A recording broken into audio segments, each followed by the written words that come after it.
Here with Carson Macedo at Husets tonight, night one of the High Bank Nationals. I think a lot of people worried about you over the last couple of weeks. How was it getting back in the car at Beaver Dam? Yeah, I mean, it was definitely like a little rough. I didn't know exactly what to expect, but it felt like the first night I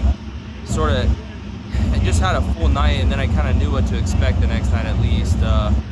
Overall, I feel like a lot of the stuff is healing really nice. My ribs hurt a little bit, but overall I think they're getting better too. So happy with that. I mean, I just like I just was saying right before the the interview started here.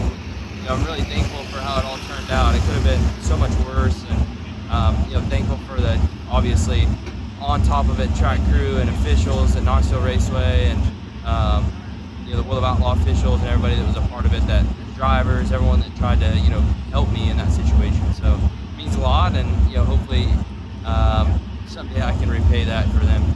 Was it tough for you to make the decision between I want to go try to win a championship and that means I have to race this Friday, or is there a level of pain tolerance you have where that determination drives you just to do that and make that decision easier? Yeah, I mean, I definitely wanted to race, and I was going to try and do anything I could to make that happen unless I physically couldn't do it. I thought I was in an okay place mentally, and I feel like after the first night I definitely gained some confidence back in just the overall situation. So it was nice to, like, the first night there, it came out and I at least had some speed, so I felt like that was a sign, a good step in the right direction. So happy with it.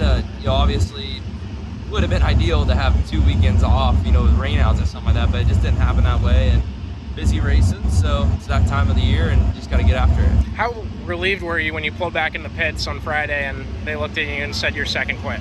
Yeah, I mean, relieved.